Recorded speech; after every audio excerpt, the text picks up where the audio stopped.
मंडळी, विघ्नार्थ बाप्पा घरोघरी विराजमान आहे आणि या सगळ्या बाप्पांच्या साक्षीने खरं तर आपण त्याच्याकडे आपलं म्हणणं मागणं देखील मांडत असतो.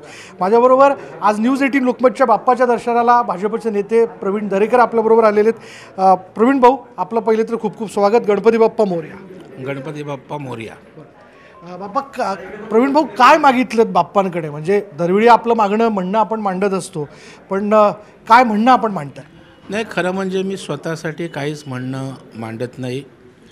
महाराष्ट्रातल्या सर्वसामान्य जनतेच्या जीवनामध्ये, विशेषतः शेतकऱ्यांच्या आयुष्यामध्ये सुखाचे समाधानाचे दिवस यावेत आणि या बळीराजा सुखी व्हावा, आणि त्याकरता राज्याचे मुख्यमंत्री देवेंद्र फडणवीस साहेब आणि त्यांच्या सरकारला बळ आणि शक्ती गणपती बाप्पा देवो, अशाच प्रकारची प्रार्थना मी गणपती बाप्पाच्या चरणी करतो. कारण शेवटी हा महाराष्ट्र सुजलाम सुफलाम झाला पाहिजे. ज्या पद्धतीने आज मुंबई विकसित होते, इन्फ्रा डेव्हलपमेंट होतो आहे, राज्याच्या सर्व समाज घटकांना, शेतकऱ्यांसाठी देवेंद्रजींचं सरकार ज्या पद्धतीनं काम करतं आहे, हे जर असंच सतत काही वर्ष झालं तर निश्चितच महाराष्ट्र त्या ठिकाणी वैभवाकडे जाईल आणि आपल्या सर्वसामान्य महाराष्ट्रातल्या माणसाच्या आयुष्यामध्ये सुख आणि आनंद बाप्पा देईल, यावर माझा पूर्ण विश्वास आहे. बाप्पा स्थापित आहेत अशावेळी मुंबईतला आपण मराठा आरक्षणाच्या संदर्भातलं आंदोलन पण प्रवीण भाऊ बघतोय. कसा यातनं तोडगा निघणार? कारण एकीकडे जरांगे पाटील आपल्या भूमिकेवरती ठाम आहेत, त्यांच्याकडनं चर्चेला म्हणून कोणीतरी यावं, म्हणजे आपल्याकडनं आपण आपली सगळी बाजू खुली ठेवलेली आहे चर्चेकरता, पण तिकडून कोणी येताना दिसत नाही आहे.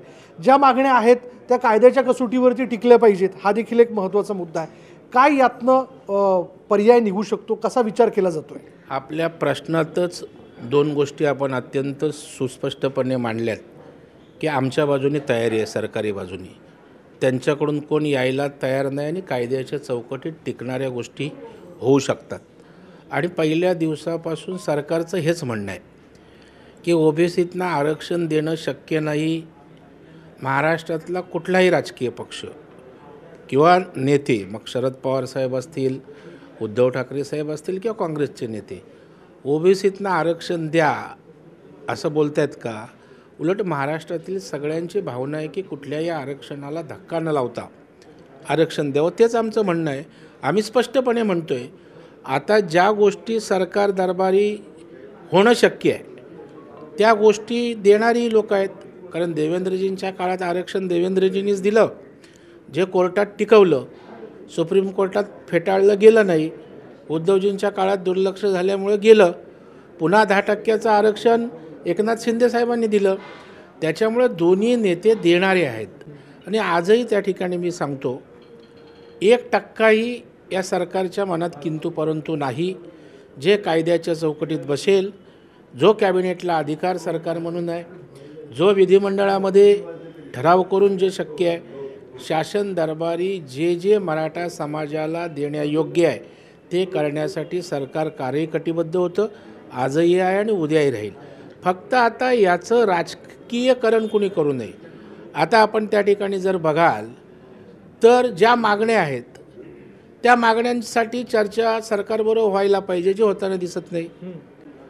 तुमचे अभ्यासक त्या ठिकाणी आणि सरकार एकत्रितपणे बसलं पाहिजे, ते होत नाही.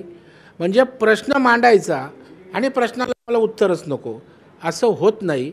आणि शेवटी हे बघा, आपल्याला आंदोलन करायचा जसा अधिकार आहे तसा कोणावर अन्याय करायचाही अधिकार नाही. आज मुंबईकरात सर्वसामान्यांमध्ये एक वाईट भावना निर्माण झाली. पत्रकार महिलेच्या बाबतीत झालेला प्रसंग हा दुर्दैवी आहे, मराठा समाजासाठी लाजिरवाणा आहे. आज ज्या पद्धतीनं रस्त्यावर जे काय चाललं आहे तेही शोभा देणारं नाही. कारण कधी काळी या मराठा समाजाने लाखोचे मोर्चे काढले, मूकमोर्चे काढले, तेव्हा जरांगे पाटील किंवा कोण नेता नव्हता त्या मोर्चाला, परंतु जराही टिपूस पण इकडे तिकडे झालं नाही. आणि जागतिक स्तरावर मराठा समाजाच्या मोर्चांचं कौतुक झालं. आज काय होतं आहे? आज चितू होते. आज ताज हॉटेलमध्ये जायचा काय संबंध? जहांगीर आर्ट गॅलरीत जायचा काय संबंध? रस्त्यावर त्याच ठिकाणी घाण करण्याचा अधिकार आम्हाला कोणी दिला? आणि त्याच्यामुळे मला वाटतं आंदोलन भरकटले, आंदोलन नियंत्रणात राहिलं नाही आणि शेवटी कोर्टाला हस्तक्षेप करावा लागला. आणि आज कोर्टानं काही निर्देश दिलेत, मला वाटतं त्याचं पालन करून आपल्या हिताबरोबर सर्वसामान्य मुंबईकरांचं हितसुद्धा आपण जपलं पाहिजे, काळजी घेतली पाहिजे. प्रवीण, या सगळ्यात वारंवार जरांगे पाटील हे मुख्यमंत्र्यांच्या बाबतीत बोलताना दिसतात. अशी एक चर्चा आहे राजकीय वर्तुळात की मुख्यमंत्र्यांना जाणीवपूर्वक टार्गेट केलं जात आहे, असं तुम्हालाही वाटतं का? 100% मला वाटतं. मी तर पहिल्या दिवसापासून सांगतोय की हा प्रश्न मराठा समाजाच्या आरक्षणाचा त्यांच्या सोयी सुविधांपेक्षा या राज्यामध्ये देवेंद्र फडणवीस साहेबांच्या नेतृत्वाखाली जे काम गती घेत आहे, आज मुंबई विकसित होत आहे, शेतकऱ्यांच्या शाश्वत शेतीसाठी प्रयत्न होतो आहे, महाराष्ट्र आज आर्थिकदृष्ट्या त्या ठिकाणी देशात पुढं त्या ठिकाणी जातं आहे, 1 ट्रिलियन इकॉनॉमीचा उद्देश माननीय मुख्यमंत्र्यांचा आहे.